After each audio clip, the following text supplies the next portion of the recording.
So sometimes before we start recording, just in like a day in advance or so, I like to get a jump start on a lot of things, meaning I'll get the graphics ready for when this is posted. And by doing so, that also means that usually I try to think of a title for this episode. And a lot of my messaging after those two games was deep breaths. So I was thinking, I'm like, oh, I'll just probably just call this episode Deep Breaths.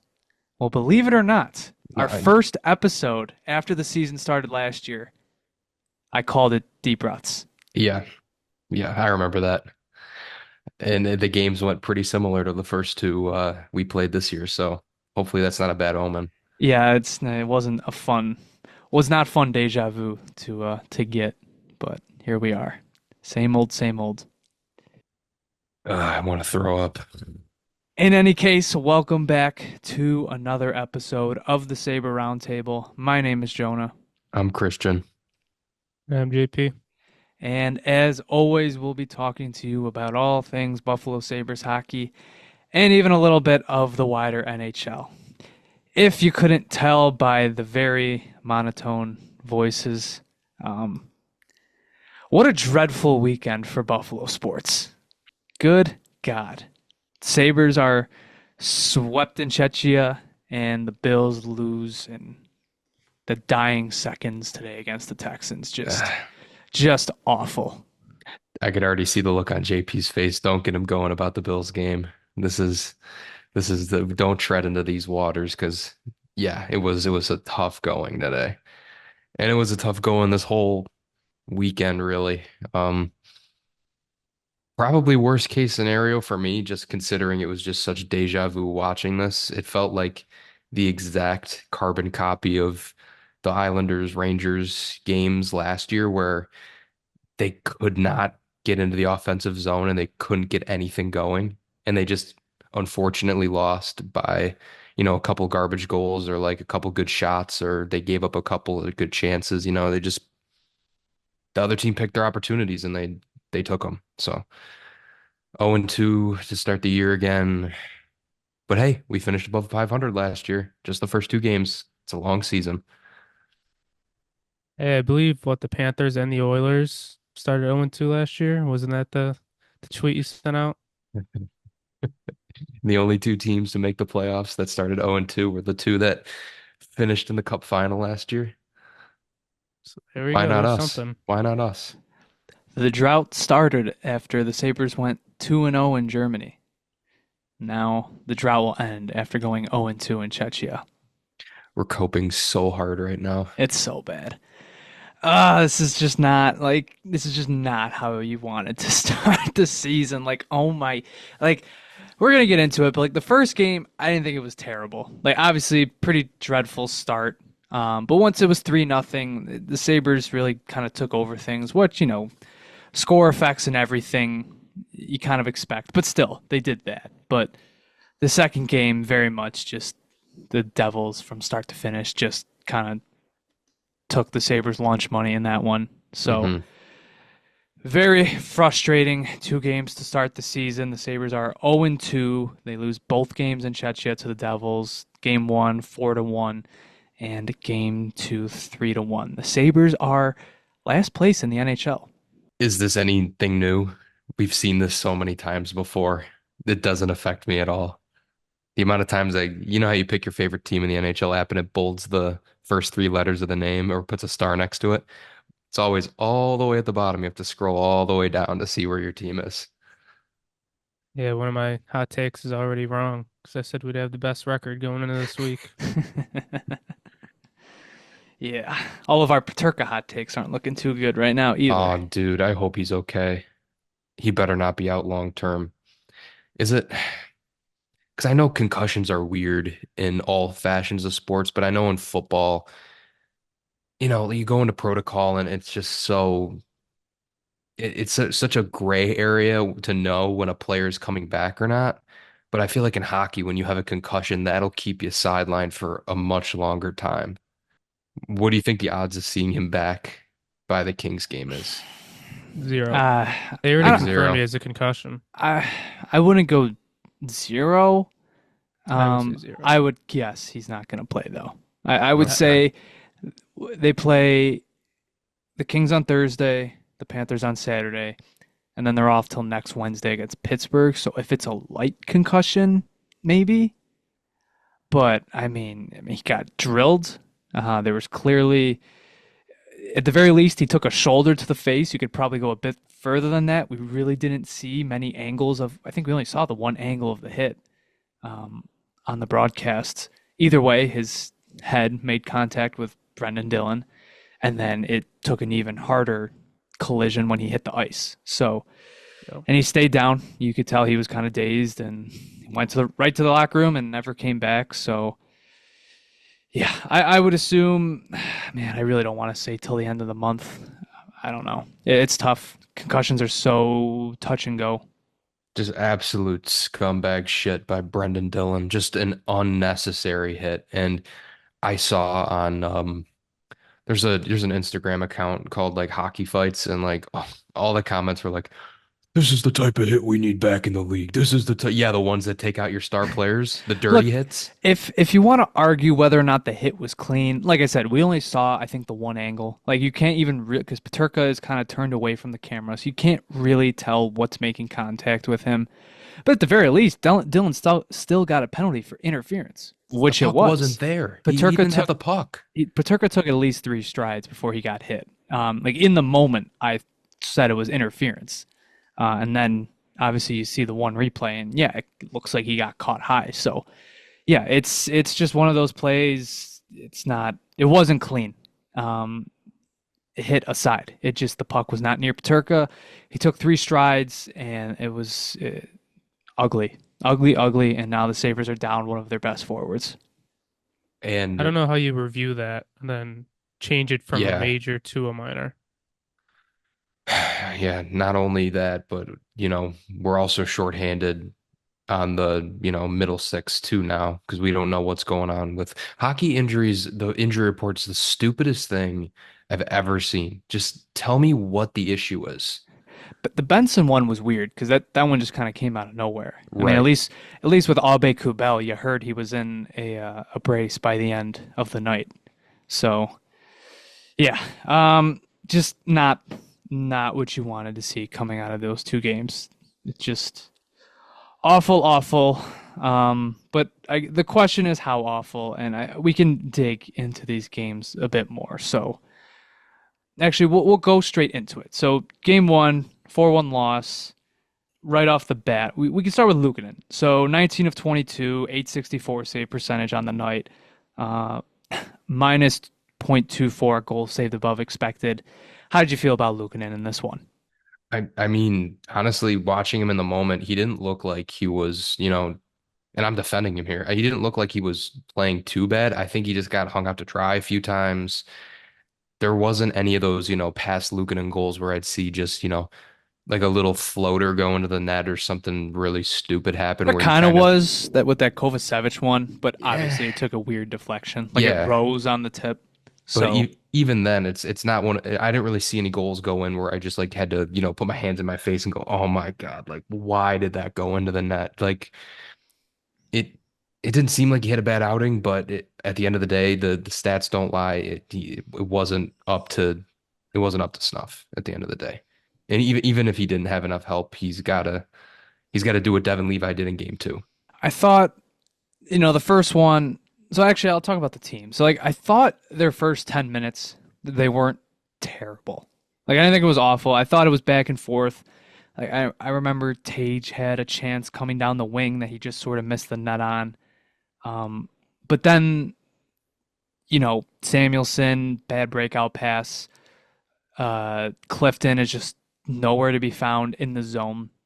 And, Stefan Nason just gets behind everybody and just flicks it over Luukkonen's shoulder, and then it's 1-0. And then from there, the Devils just kind of take over for the next 15 minutes of the game. So it's the only one that I really thought Luukkonen could have saved was the third one, because by that point he was all over the place. You can even see on the goal he's out of the crease, stretching to the other side, and like he sure shot that puck from the very, very top of the slot, and he wasn't able to get over in time.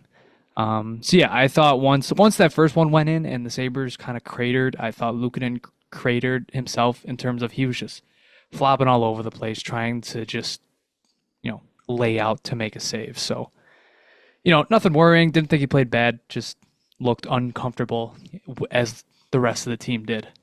And welcome back to Connor Clifton hockey. That guy was on the first express train out of the zone I don't before know the puck was what even there. I don't know what they were really trying. Like they were clearly trying to stretch the ice.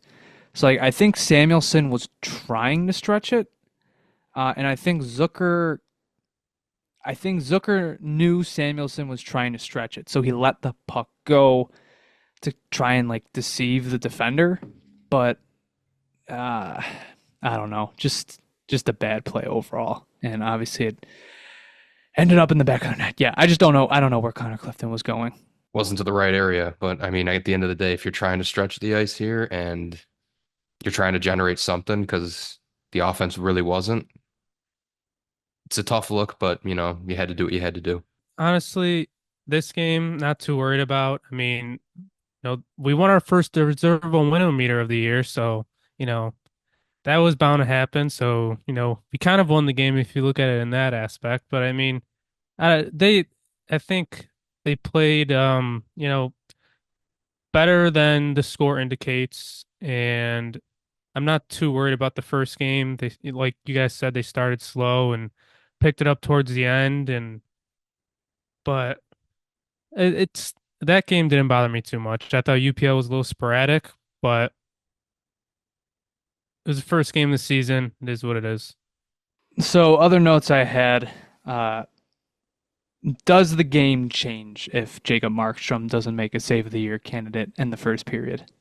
That was unbelievable. I'm gonna say no. I mean, even if you bury that, I mean they had a garbage goal or two. Well, I mean, at least in the second game, I think that's kind of what their mentality was. I don't think it would have been enough of a momentum swing to bring them back to life here. I think the Devils just flat out were faster and better puck moving and, obviously better on the score sheet at the end of the day. But I didn't see a lot of clean looks from the Sabres. It was a lot of perimeter shooting. There wasn't a lot in the slot. Um, And the passing, oh my God, don't even get me started on the passing, dude. It looked atrocious. Just the puck looked like it was just bouncing off everyone's sticks. So we can move on to one of the main discussions coming out of the game, or at least for me, mostly the second game. The second game was, I think, funny enough, I think people are going to think the first and the second games are on the same level. Like I said, I think the second game was the much worse one. Um, the power play. So 0 for 4 in game one. The first unit did not look good, especially even losing Paterka. He's not, even though he's not the greatest player on the power play. Obviously, losing him before he took a shift.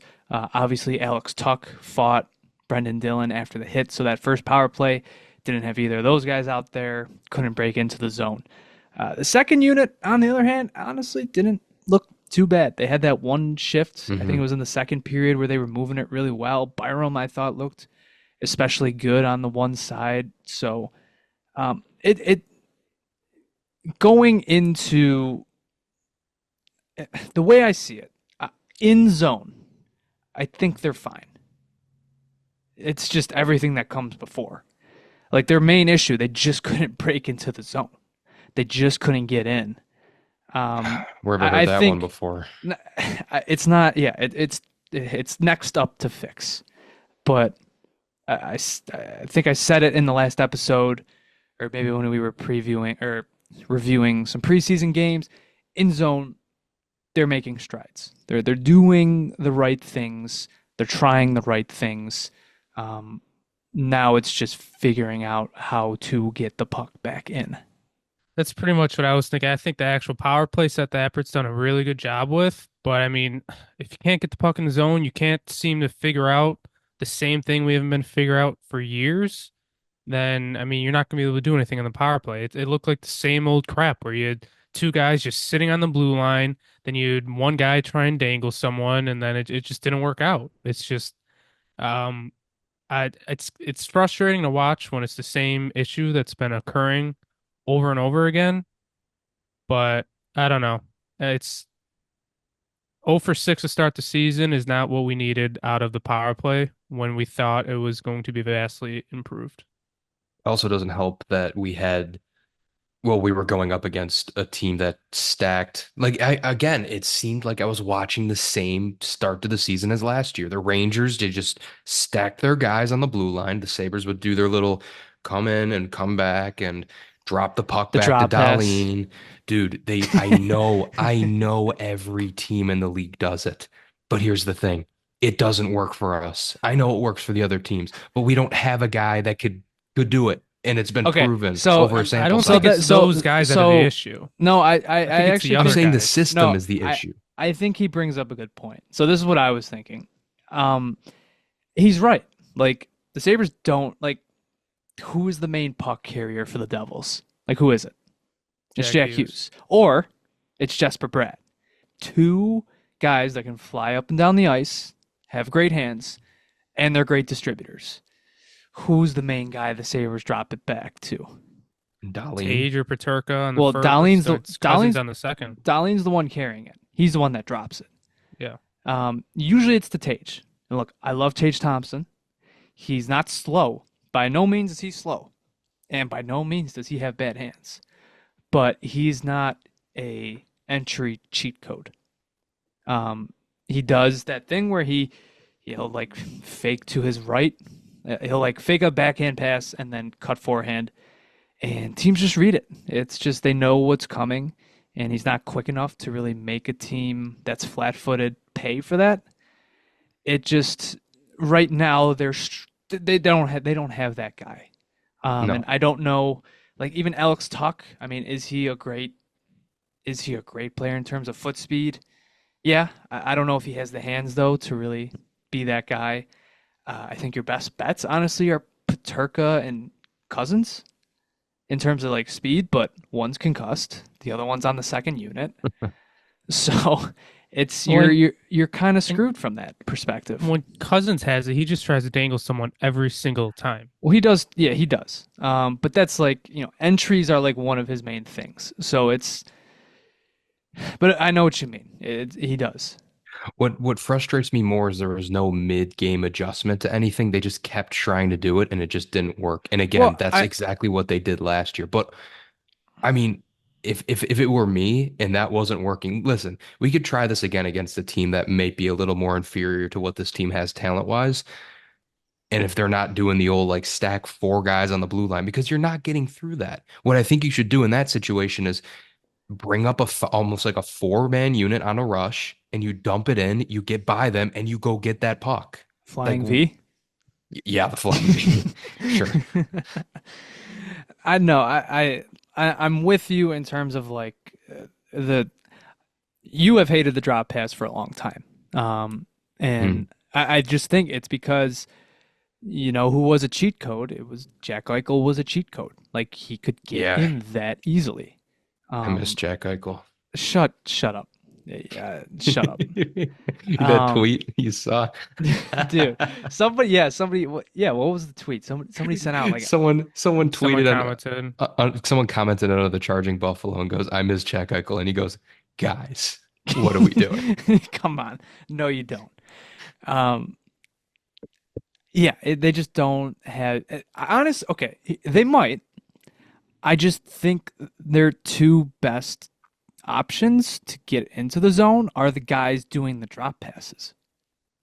I think that's a fair point. I think if you want to switch things up, I think for the first unit, have Tage lead the rush and have Darlene and I guess maybe Tuck back. Because that way, look, if somebody's cheating back for the drop pass, Tage is a guy that I think can do a fake drop pass well and then cut into the zone. And then if not, he drops it to Darlene, who is probably their best chance at getting into the zone doing that right now. Or at least it's a different look. Like, is Darlene not the guy you trust the most rushing the puck up the ice on the team? I mean, where would he rank for you? Like, if you're leading a 1-on-5 rush, who are you trusting the most with the puck on the team? It's probably, yeah, I'd probably put Dahlin at one. So I would say if it continues to be a problem, um, I would just give Darlene more touches, see if he can get in. I like that idea. I don't know like if any teams do that, to be honest. I don't think you see that much. Like I feel like the defenseman's always dropping it, but I do like that idea. My issue, like, don't get me wrong, that part of the break-in is has not been good for us. Um, I have issue with the other two guys though. They're always just standing still. Like they need to get Hmm. moving so there's an actual outlet pass. So maybe the guy doesn't have to carry it into the zone the whole time and they could pass it. Like they just stand flat-footed, which does not help. And like Christian said, Yep. sometimes dump the puck in and go get it. Well, two of the guys are flat-footed, so it's hard to even, go win the puck battle when they're not moving. Yeah, Yeah, there's no pre-snap motion. You I got to get get it. going. They're there though because if you're moving ahead of steam and you basically they're setting up the diamond in the neutral zone. Um, I think they're there so that if they draw in guys to the middle, they can just dump it off to the like they love that give and go play. They'll try to cut through the middle, dump it off to the boards, and then try to give it back, stuff like that. But yeah, a little bit more motion would help. But I think at the end of the day, it doesn't matter if Tage Thompson is the one getting stripped every time. So that's where I'm at. It's got to be Um, humbling, as a player, just or as a unit, just I being mean, I out there, just like guess. up back to the zone. Up, we can't get in back to the zone. Up, we can't get in again back to the zone. Power Yeah. play's over. Well, and like it's an important thing because I think no matter what, because they've made positive changes in zone, I think at the very least they're going to be an average power play. I do. Mm. I think against teams that don't teams that aren't as relentless on the penalty kill, like if you're playing a Columbus Blue Jackets or a San Jose or even like the Senators had an awful penalty kill last year. You're going to be able to score goals against them. That's going to be fine. But the difference between making and missing the playoffs might be like having the 15th ranked power play versus having the 10th. And Hmm. if for every three power plays, you're spending one of them the entirety of the 2 minutes trying to break in, I mean, over a larger sample size, that's going to cost you goals. And, I think you kind of get the idea here. So it's not something you can just, kind of cast aside and be like, up, they'll figure it out. Like I said, I think they'll be fine, but it might make the difference in the end. So moving on, the only goal scorer in Game One, Owen Power. Owen Power opens the scoring on the season for the Sabres. Uh, Great zone entry by Byram. Carried it into the zone, dropped it off to Tage Thompson. He took the shot. There was a rebound. Paterka got it over to Power, and he slid it under the arm of Markstrom. That would be their only goal in the game. Post-game notes, Lindy said in the post-game scrum, he was surprised with how slow they started and the low amount of energy. I mean, as we've seen, they have had very high energy, high motor practices. So, and obviously in their preseason games, they've kind of come out flying in each of them. So he was surprised by that. He thought they looked nervous as well. So, um, Like why? Like I don't get it. You're a professional athlete, and I understand you're a human, but like you're getting paid to perform. Like the nerves thing, I heard that all last year too. It's like, was there any progress that was made? Is this team just that far in its own head constantly? do not know, but it obviously sounds very familiar to last year. So It's like a it's Groundhog's Day. it's up to Lindy Ruff to coach that out of them. No Abe Kubel update. As we said earlier, he was seen leaving the arena with a brace on his left leg, so he left early. So, game one, Markstrom finishes with a 2.41 goals saved above expected. Like I said, are there worrying things coming out of this game? Yes. We really haven't even touched on Yoki Haru, who I thought was atrocious. Like, I'm sorry. That third goal, especially, like, he had a horrid shift. Um, didn't cover the middle of the ice, which led to Heacher being wide open for that third goal.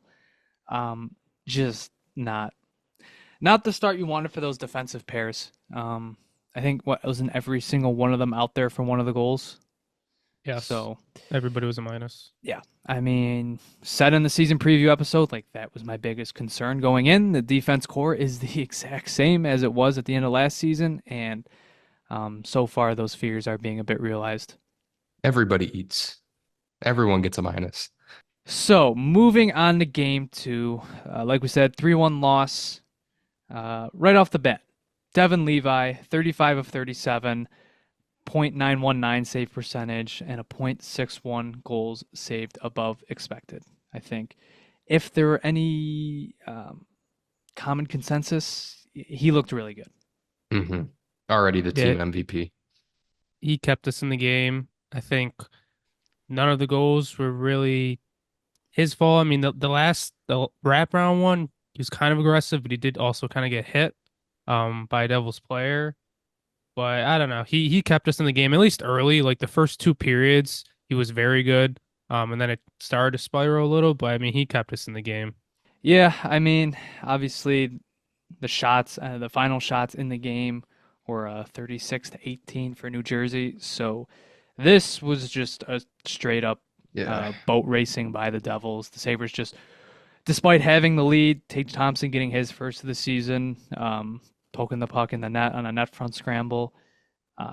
They had the lead, but it didn't feel like it once during that entire game. Felt like they were all over the place. Yeah. I mean, when you're playing a team like the Devils, there's not a lot of room for error. And it kind of looked like they were scrambling most of the game. So it only could hold up for so long, the paper mache, and it came crashing down at the end. And they left Devin Levi out to dry a couple of times, especially on that one with Samuelson trying to play beer league defense on that two Yeah, on one. oh Oh well, my God. it is what it is. I mean, what are you gonna do? He was on his own. Yeah, I guess. I've seen that play a ton of times by other NHLers, but I feel like it summed up the last two games pretty well. Obviously, with the Aube Kubel injury from last game, coinciding with the Benson news, which we found out shortly before the game started, Peyton Krebs and Yuri Kulik were inserted into the lineup. And we can kind of start with that Cousins line, who got caved in essentially. 0% expected goals for percentage. And they had the highest percent goals against. Yeah. Point 071 expected goals against, .0 goals for. So That not a was great day for the tough. Cousins line. Yeah, they just Jeez, man. were not clicking. I know Lindy said after the game he thought Kulik looked like a rookie. He made some rookie decisions. I thought very early in the game he looked fine, but then the rest of the game he was basically unnoticeable. That line just literally didn't do anything. Quinn didn't do anything. Cousins didn't do anything. Kulik was invisible. If we don't know how serious this Benson injury is, um, but if it is more serious, this is a little concerning because you would have to assume that Kulik would probably slot in there just because he played there in a preseason. And quite frankly, I thought they looked fine in the preseason. So maybe you give Kulik, another game or two to see how it goes. Hopefully he gets the rookie jitters out. But it's extremely concerning when your second line did nothing to contribute to the game. Starting with Cousins and Quinn. So I thought Cousins was fine in game one. I think Jack Quinn has been very quiet these first two games, aside from maybe a hmm few shifts on the power play. So, those are two of their most important players in the lineup. I'm not going to get on Yuri Kulik for having some jitters in his second ever NHL game in his home country. So, I'm not worried about him. Cousins and Quinn are really the ones that need to step it up. As for moving forward, yeah, I would assume that's the line that stays together. And, if Paterka's out for a little while here, which is probably pretty likely, this is the time, man. Like this is when you need to give Kulik the shot. I mean, if not now, when is it going to be? Right. That's basically what I said in the season in our preview, that someone's going to get hurt and he has to earn a spot, and then hopefully he never goes back down. We're already getting the bad ending of what not adding in your top six will do when you play a few games and you have a couple of bumps and bruises because now a thin forward group is almost see-through now. That's how thin they are. It's true, but also, I mean, if you have three injuries to your forward group, how often are you still coming I out guess, yeah. relatively fine? Um, you know, they lost Paterka and potentially Benson. I mean, it doesn't matter. They could have kept Jeff Skinner. They'd still be looking pretty rough right now. You're not wrong. I mean, we've been talking about it all off season. They still should have done something. They'd be better off. But I'm not going to completely just uh, write off the fact that they lost three forwards in a span of 2 games, less than 2 games, basically 4 periods. Yeah. What might be more concerning is who goes in Paterka's spot for these next 2 games. I'm assuming the next 2 games. Greenway was the one who slotted in, I think, the most during the game. Um, uh, our opinions on Greenway aren't the highest, at least, especially as like a top line player. I don't. Granado did that last year, and I have no idea why. So that's a little concerning. I don't know if maybe Zucker will move up. I mean, I feel like this is kind of the reason why you got a guy like Zucker. He can move up and down the lineup. So I hope that's one of the adjustments they make. Because I really don't want to see Greenway on the top line again. Yeah, I'm with you there on that one. It didn't work last year, and I think it was more of an on-the-fly adjustment at the moment. Just because he's spent time playing with them before, and if you're in the middle of a game and you lose your guy that plays on the, wing side, pretty easy decision just to put the guy up who has experience playing with that line. So I don't want to see that going forward, obviously, but who knows at this point? Yeah, I'm with JP. I think if you sign Zucker and one of the first things you said about him was that he's versatile, that he can play anywhere. I mean, I would rather have him in the top six, even if it is the top line. So be it. It's just kind of the spot you're in. We did the Greenway thing last year. We did the Greenway thing with Tage Thompson and Alex Tuck. It wasn't. It was it wasn't. It's not. It's not what you would want to have as your top line now. And look, they scored a goal. Greenway got an assist on that goal. I don't think they're screwed at the end of the day if Tage Thompson and Alex Tuck aren't going. It doesn't matter who's going to be on their left side. Those two have to carry their own weight, and obviously they really didn't in these 2 games. So, look, at the end of the day, the main storyline for me coming out of these 2 games, the forward group, the main guys didn't really show up, unfortunately. Tage Thompson wasn't Tage Thompson. Alex Tuck wasn't Alex Tuck. Paterka wasn't Paterka, or at least Paterka was. I mean, I guess he was fine in game 1. Game 2, you lost him, and Quinn and Cousins, I think, were basically radio silent. So, um, that's what kind of needs to get figured out heading into the actual regular season, which is it is very much like Groundhog Day. It feels very familiar.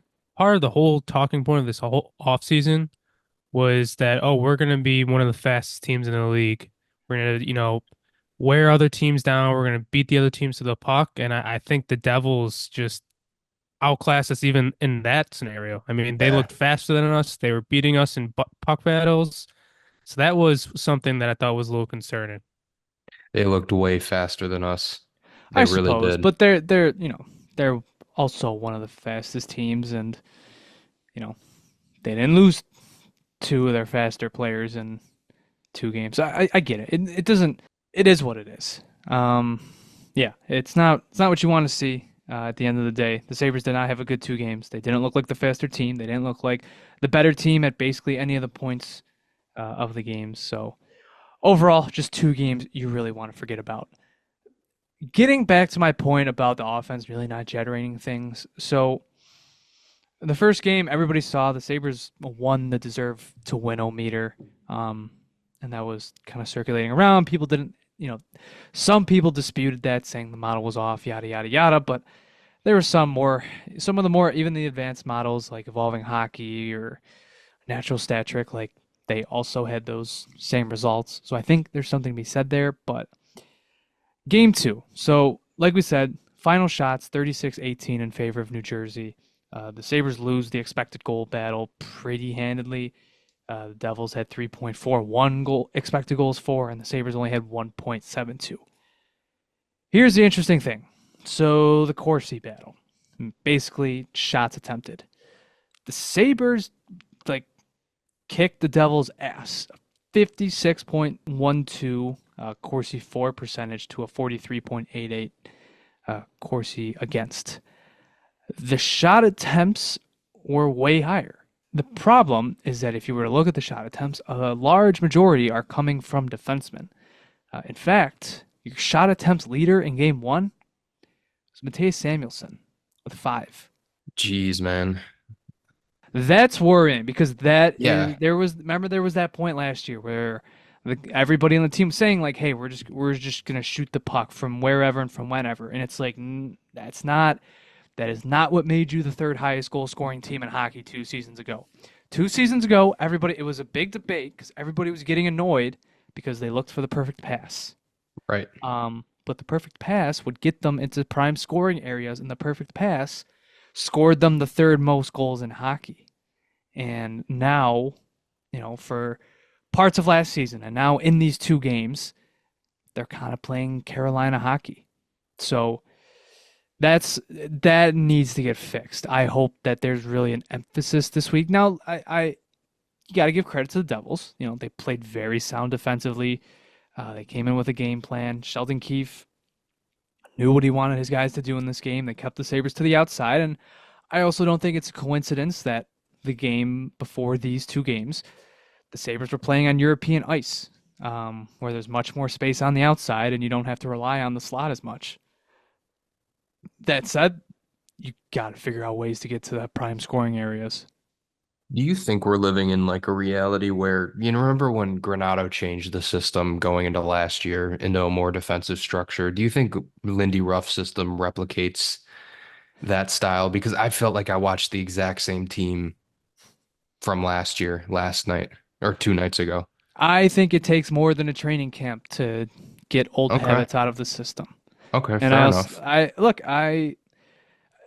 it's not encouraging, but it's at the end of the day. Like, do you trust Lindy Ruff? Like, do you think that these play? Because at the end of the day, if the 2 games that were just played, and we're gonna see a full season of point shots and perimeter hockey, then I then that just means this group of players is like uncoachable, or you can't change the way they play. Like, do you think that's the end game for these guys? Obviously, No, you I hope hope not. not. Yeah, Yeah, I yeah. hope Obviously, not. you hope not.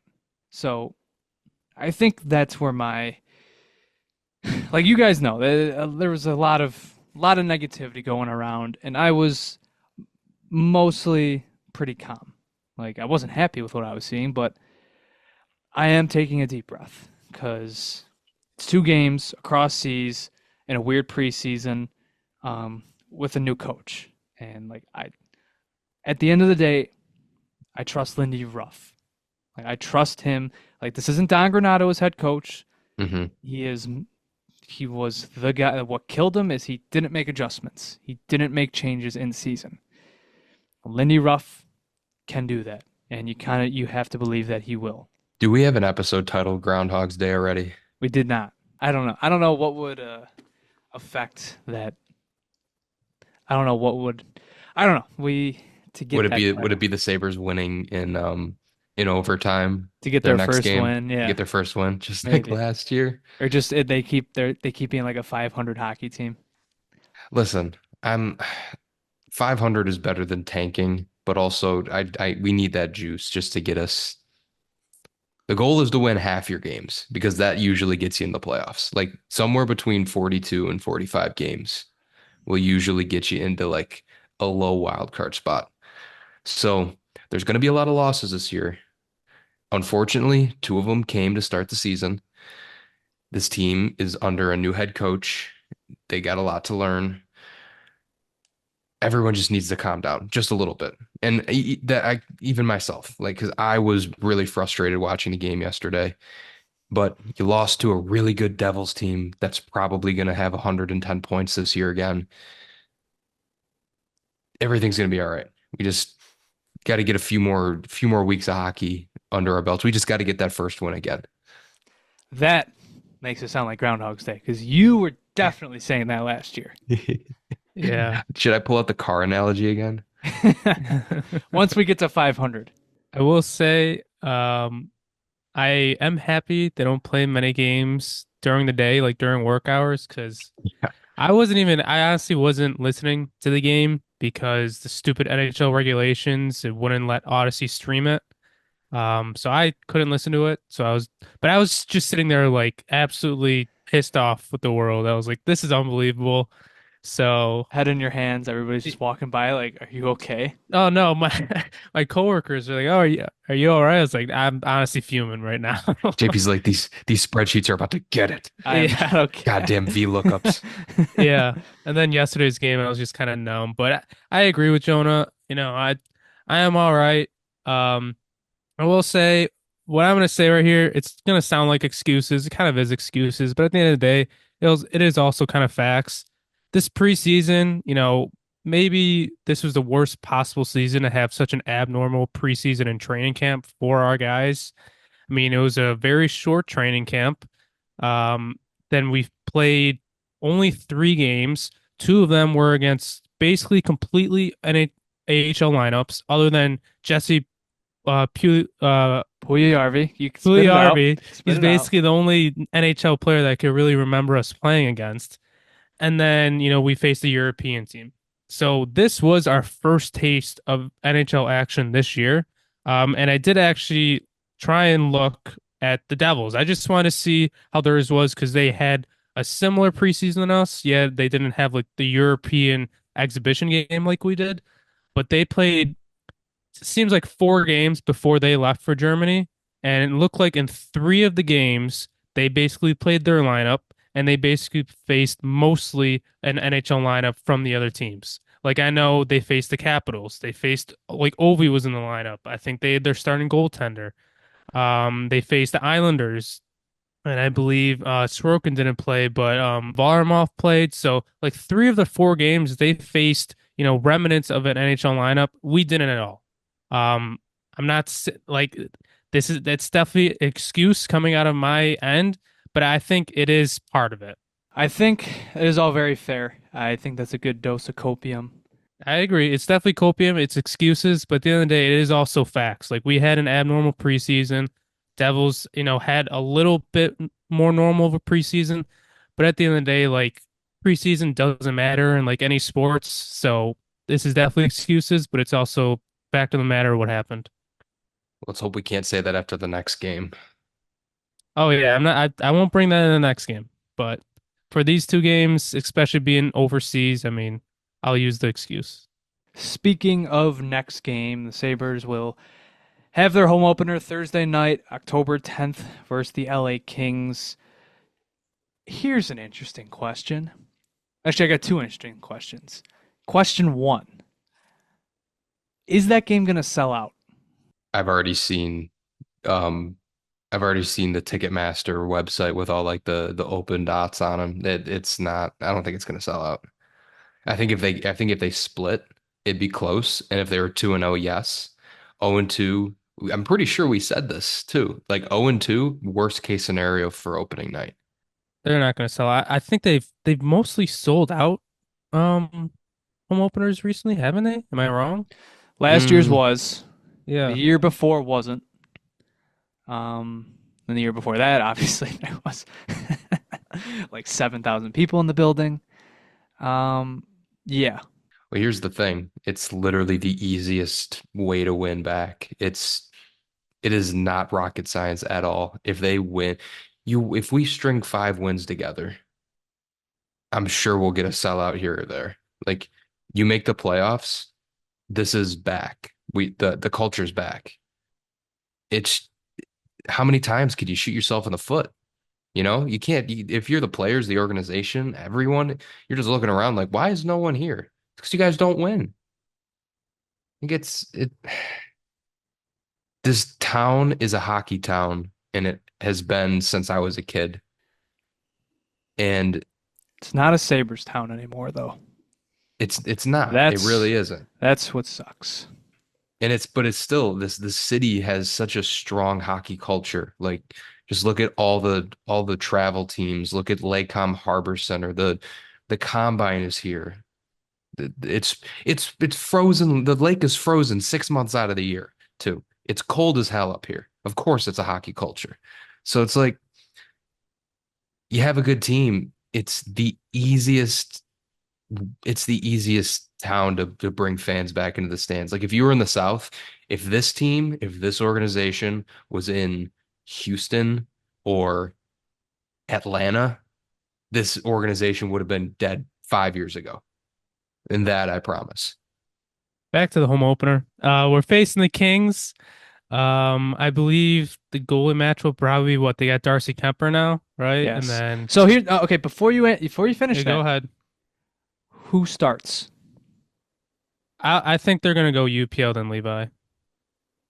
Do you think he starts both games? You Who? don't think there's any UPL? chance? You don't think Luukkonen starts both? Not with how the first two games went. And I don't think early in the season is really I don't think so, You don't personally. think early in the season is the time to ride your starter? I I think if he has a good game against the Kings, he's going to play both games. Do you think Luukkonen does get the start? I think he'll definitely get to start the first game. But I thought Levi played good enough to get the I thought I was gonna have to fight you guys on that. Thought I thought somebody was gonna say they would continue to go with Levi. No, you just sign the guy, and it's a 1 game sample size. I think you stick to the 1-2 as of right now. Give it a little bit of time. Well, I'm glad we're in agreement there, because I would think unless Luukkonen gets, unless it's like a 6 goal performance, I would go Luukkonen in both games. Like if he's your Hmm guy, he's your guy. maybe I'm leaning Levi a little more just because it is technically his former organization.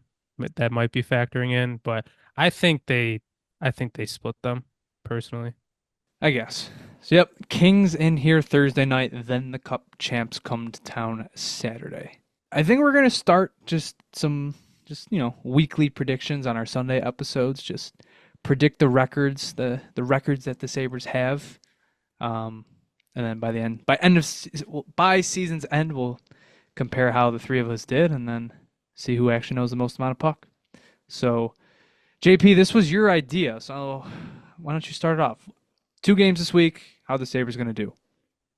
First of all, I'll say to if we want to encapsulate the whole season, we're all going to take an 0-2 for the first two games because I think that's what we all basically kind of predicted. So we'll put that on the record. I think they'll split. I think they'll beat the Kings, and I think they will lose to the Panthers. If I had to make a prediction, I mean, coming off of 2 tough losses, I think they bounce back. I think they get the win on opening night against the Kings. And then my first game as a season ticket holder will be the Panthers game. My prediction is that they lose in overtime.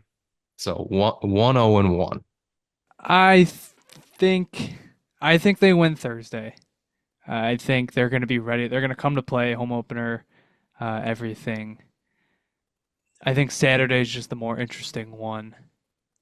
I'll say they win, but I won't be a pretty win. I think they get, you know, I think they kind of get tossed around, but they come out on top with like a 2-1 win or something. And Luukkonen slash Levi steals one. So I'll say 2-0. I like that. I like the Hopefully, all optimism. right. Hopefully we're I was coming wondering back. if someone was going to do that. Hopefully we're coming back Sunday and got 2 wins to talk about. That'd be fun. That'd be a lot more fun than this. Well, guys, we're 0-4. Is it time to hit the panic button? Those were honestly my two options. I'm like, they're either gonna lose both or they're gonna win both. That's where we're at. Is there any storylines that came out of the preseason for either team? I mean, Doughty's hurt for the Kings. Hmm So I know that, but I don't think anything else is really notable yet. No, I think that's just about it. So, even though the NHL regular season has technically started, there's not another game until Tuesday night when the season does officially open. So the next time we talk, which will be next Sunday, we won't be recording Thursday this week. The season will be in full swing. So I figure we do our NHL season predictions right now. But actually, we'll start with the Atlantic Division first. And this will kind of tie into some other NHL news. Most notably, the Jeremy Swayman contract situation has been resolved. He is a Boston Bruin for the next 8 years, with the number coming out to 8.25. So Swayman goes from asking from over 9 to essentially taking the contract we all thought he was going to take from the beginning. So much for resetting the market. Bro fumbled the bags. He really did. Well, I mean, good for him. He got paid, but still, it's like you said you were going to reset the market for RFAs, and you really didn't. With that wrapped up, and additionally with um, our Sabres versus the Atlantic series all wrapped up, if in case you want more of us talking hockey, you can always give those episodes a listen. But with everything now basically resolved heading into the year, what are we predicting for the Atlantic Division this year? We can start with the winner. Who do we think comes out on top? I'm going to say Toronto. You took the words out of my mouth. I'll say this: Jameson. we all picked Toronto last year. Just saying, all And three they of were us. 1 point away from it last season, right? I think it was more. It was like 4. Oh, 4. They came in third. Oh, okay. This That's team right. is built for the regular season, but they, for some reason, just can never win the division for some reason. I mean, I don't know why, because they have one of the best rosters in the NHL, but you can only be wrong so many times. I'm just going to pick Toronto again. I think they just have the firepower. Uh, Ask me what my predictions for the playoffs will be if they have the same roster again. But yeah, I'll say the Maple Leafs. And that pains me to say. Do you think Mitch Marner is a Leaf by season's end? Yeah. Mm. They've been talking about a change for what, 2 seasons now? They haven't done anything. Yeah, I think he's Yeah, still JP's got on a the good team. point. Yeah, I think he is. They're gonna roll into the play. I tell you what do you think happens if they repeat the same thing again? They I, have to I think he change just something. leaves. I Yeah. don't think they can Yeah. pay him. No. Yeah, you can't. I won't fall into if we go 3 straight, all 3 of us picking Toronto again 2 years in a row. I think that would be a little much. So just to be a little bit different, I will pick Florida. Okay. I know the roster definitely has question marks, mostly on the defensive side of things, but still the Cup champs, still have most of the roster intact, and they won the division, so that will be my pick. So, NHL wide, Stanley Cup picks. Who we got this time around? I got a couple of teams in mind, but I don't know if I want to say it or not. One of the team's colors matches my shirt. Ooh. Trying, Well, did they you burned pick? me last year. I'm I was not gonna. going to pick Well, them they again. burned JP. Did you pick them too, Christian? I think I did. I had Stars Hurricanes last year. I know that. I'm not picking the Hurricanes. I had Oilers Devils. Do I go back to it again? I got it. I'm gonna say Stars Devils. You might have picked that last year. I'm not gonna. You literally might have picked that last year. Actually? I'm going to look right now.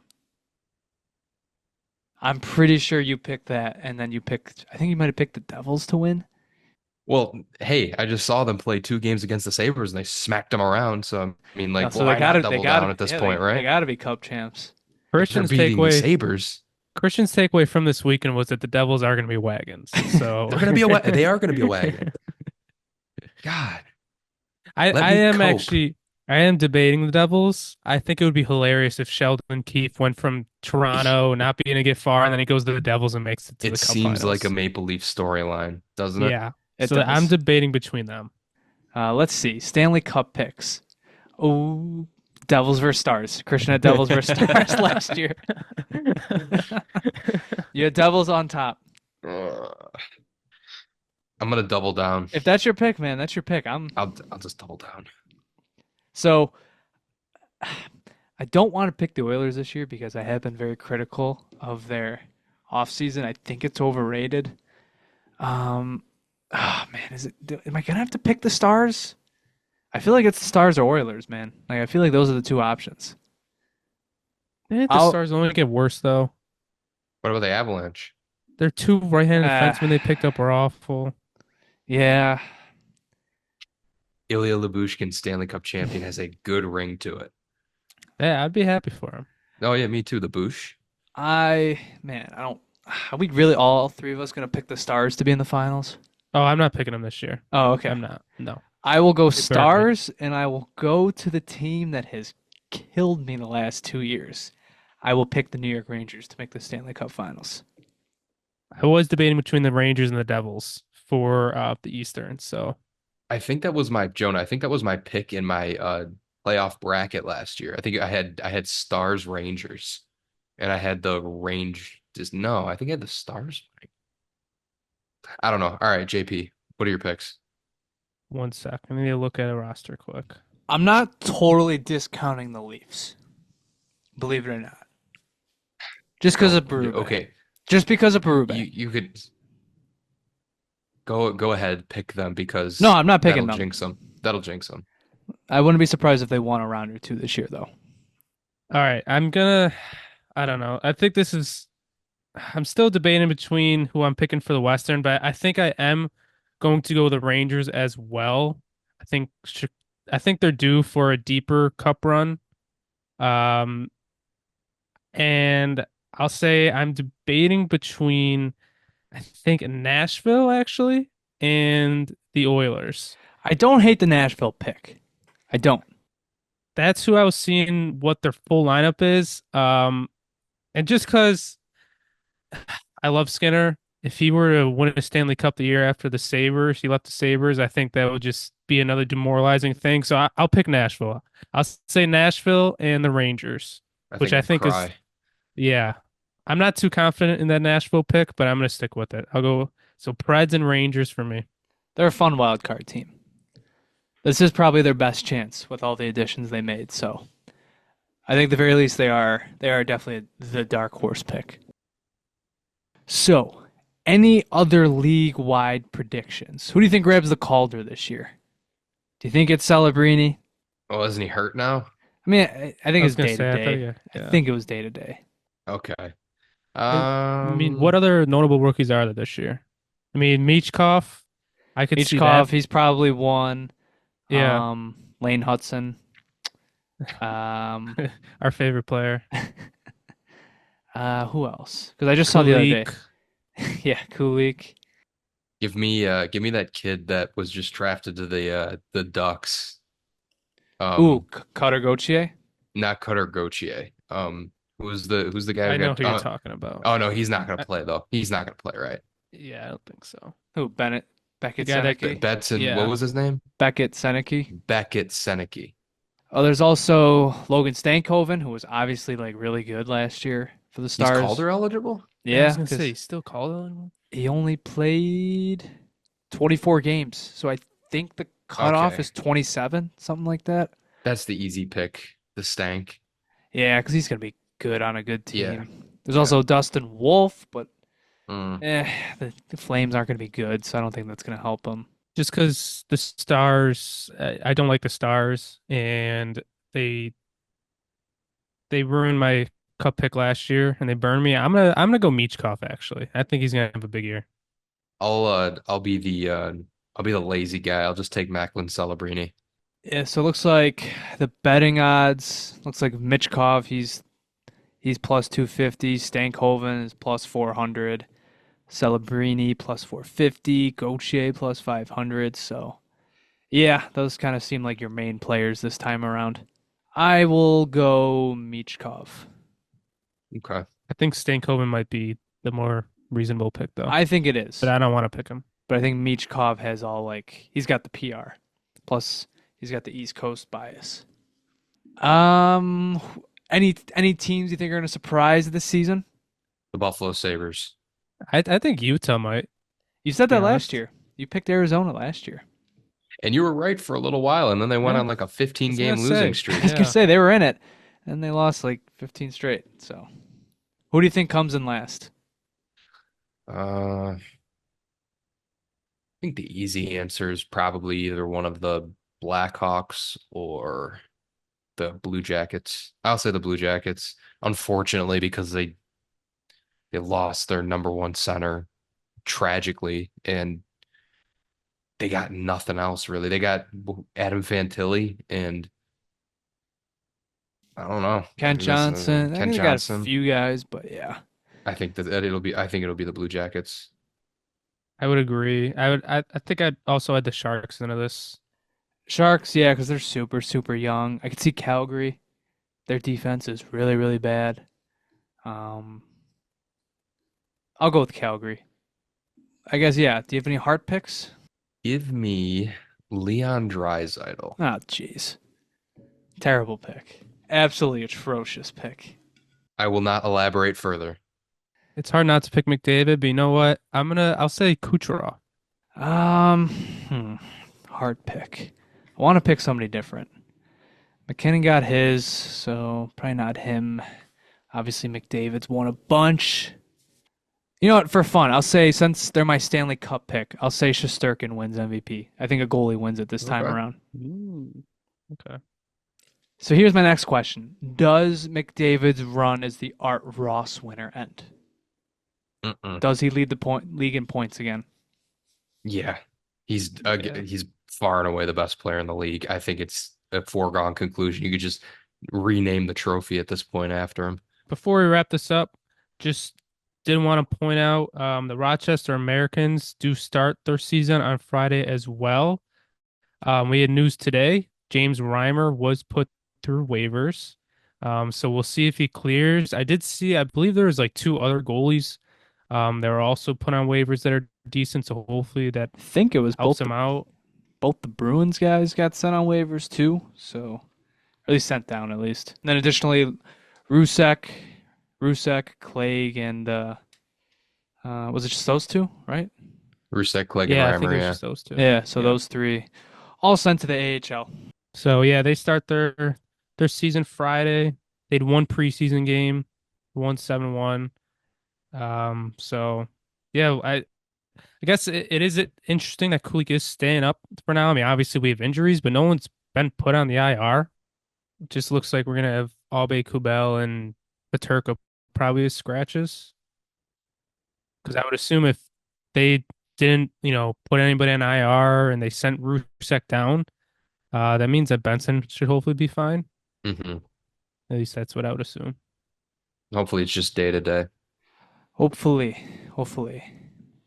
So, I think other than that, that's going to do it for this episode. Thank you very much for listening. If you want to follow us on Twitter, you can follow us at the Sabre Report on Twitter, also on Instagram and TikTok at the Sabre Report. If you listen to this episode on YouTube, thank you very much for listening. Be sure to like, share, and subscribe.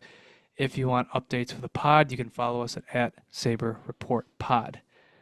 Even though it was a very, very, very tough loss this week versus the Houston Texans, be sure to go give our friends over at the Buffalo Sports Talk podcast a listen. They'll be dropping their recap sometime this week. I'm sure they'll have plenty to say. Yeah, I believe they're recording Tuesday night. Last week's episode wasn't as crazy as I thought, but I promise you this week that Hagen and Max are definitely going to be sounding off. I'm looking forward to listening to that. Yeah. Should be an interesting discussion. So, like I said, be sure to go give those guys a listen. So, other than that, Kings on Thursday, Panthers on Saturday, NHL season opens Tuesday.